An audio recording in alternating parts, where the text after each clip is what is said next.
The Iranian Hostage Crisis by McLean Thompson. Focus question. What social and political factors led to the Iranian hostage crisis from 1979 to 1981? And how did the U.S. work to resolve the crisis and change their foreign policy?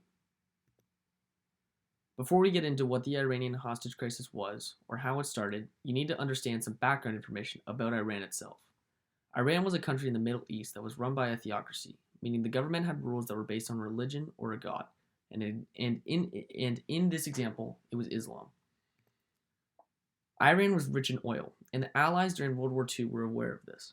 In the Anglo-Soviet invasion of Iran, the Soviet Union and Great Britain had invaded Iran in order to use the oil for the war. At the time, Iran was in a state of neutrality during the war and was not fighting, but the oil was used during the war to fight Nazi Germany. After the war, and up until 1979, the US and other countries like Britain were buying oil from Iran, and Iran had a good relationship with these countries. The president at the time was Jimmy Carter. The Vietnam War had just ended, and as the Cold War began, tensions grew between the Soviet Union and the United States, so foreign policy was a big topic during this time. Democratic candidate Jimmy Carter had beat Republican candidate Gerald Ford in the 1976 election. Before we dive into what the Iranian hostage crisis was, we need to go through the many factors that ended up leading to the crisis. These included both political and social factors. Now we will talk about the political factors that led to the crisis happening. Mohammad Mossadegh was an Iranian political candidate during the 1950s that was gaining attention because of his ideas for the country. Some of these ideas that included the nationalization of oil in Iran and dissolved trading of oil with the US and Britain. This also included having the CIA and British Secret Services leave Iran and having the Western countries leave Iran altogether. Because of this, the CIA and MI6 had decided to create a coup, an overthrow of the government in Iran by promoting a new political candidate that would eventually represent Iran and be given the title of the Shah. This was one of the first rooted reasons that the Iranian hostage crisis had occurred, as 30 years prior to the revolution, Iran had wanted the US out of their country. This was one of the biggest political factors that caused tensions in Iran.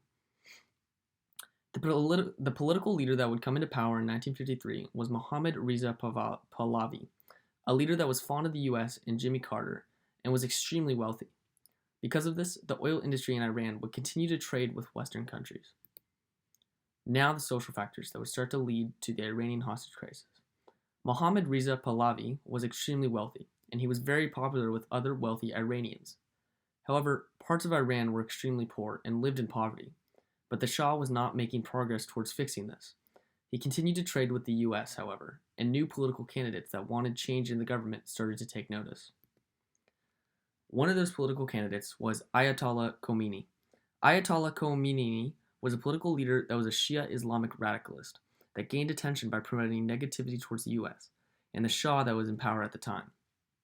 Eventually, Ayatollah Khomeini reached so many Iranians that the government was looking to be overthrown altogether. The Iranian Revolution of 1979 had overthrown the Shah and the government and was very pro-Ayatollah. They decided that the current Shah, Mohammad Reza Pahlavi, must be exiled, and some wanted him killed. Mohammad Reza Pahlavi fled the country, but Iran decided that they wanted him to come back and face punishment for what he had caused over the years. Jimmy Carter, who still liked Mohammad Reza Pahlavi, offered him refuge in America and offered him treatment as well. Mohammad Reza Pahlavi was diagnosed with lymphoma and needed treatment immediately. When word got out that the Shah was living in America and receiving cancer treatment, the Iranians immediately turned against them. This was the main reason that the Iranian hostage crisis began on November 4th, 1979. Pro-Ayatollah radical students invaded the US embassy in Tehran and had taken 66 American hostages. Iran was angered at the US government for harboring Mohammad Reza Pahlavi. Women and children were freed, however, after the first 2 weeks, but for the next 444 days after that, 52 American men were held hostage in Iran from hostage diaries that were written during the time. The hostages described the situation as terrifying. Some managed to escape the embassy when students had started to invade, but once they reached the outside, they realized that the building was surrounded by Iranians with weapons. All of the workers were brought back inside, hands tied behind their back, and blindfolded as they were told to wait on the ground and not talk to other hostages. The hostages described their days as tiring with no energy. They were only able to have their hands of use when they were eating or going to the bathroom, and they were never allowed to communicate with the other hostages.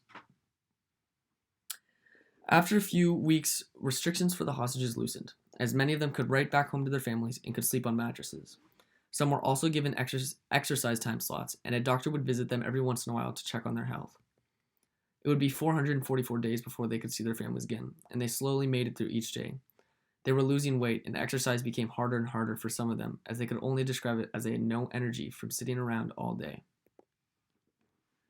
As the Iranian hostage crisis continued, Carter desperately tried to find resolutions that could solve the crisis. Many of the resolutions that Carter tried were successful and led to an impact on the hostages being released. But in the end, most of what Carter did not save the hostages, and the Carter administration was looked greatly down upon moving forward. Some of the economic resolutions that Carter had tried were successful, especially when Iraq decided to invade Iran.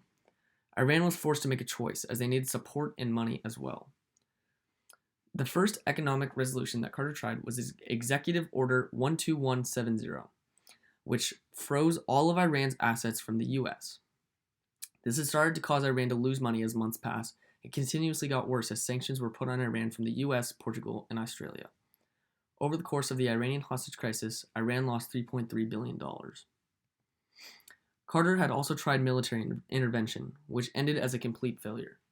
The operation known as Operation Eagle Claw was to send multiple helicopters into Iran in hopes of quickly getting the hostages out and back to America. On the way over, however, a helicopter had crashed and 8 servicemen had died on board and called for the retreat of the other helicopters when Iran had found out. The hostages were then scattered around Iran to make a second attempt much more difficult. This mission continued to humiliate the Carter administration. Because of Carter's inability to negotiate and resolve the hostage crisis, Jimmy Carter, who still represented the Democratic Party, would lose to the Republican candidate Ronald Reagan in the election of 1980. Jimmy Carter was humiliated by his inability to resolve the crisis, and America had decided that they needed a new leader because of it. On January 20th, 1981, all of the 52 hostages were released from Iran, and the Iranian hostage crisis was officially over. This was minutes after Carter had passed the presidency to Reagan, and he would soon deliver his first inaugural address. Because Iraq had started to invade Iran, Iran was in desperate need of both support and money, but the United Nations had come to the conclusion that no support could be given until the hostages were released, as well as the decision made by Reagan to release $8 billion worth of Iranian assets. The hostages were freed. Reagan would continue to be vocal in foreign policy for his next 2 terms, as he tried to rebuild the U.S. representation in the world, as well as stop the spread of communism. Focus question conclusion. From the given presentation, we can come to the conclusion that many social and political factors led to the Iranian hostage crisis, including previous deep-rooted foreign policy issues made from the 1953 coup, as well as the population of Iran in poverty that demanded a change in government. Over the course of the 444 days, the U.S. had been at its worst state of representation in the world, and as Reagan finally was able to resolve the crisis through negotiation of unfreezing assets, foreign policy would change as the U.S. tried to rebuild its reputation.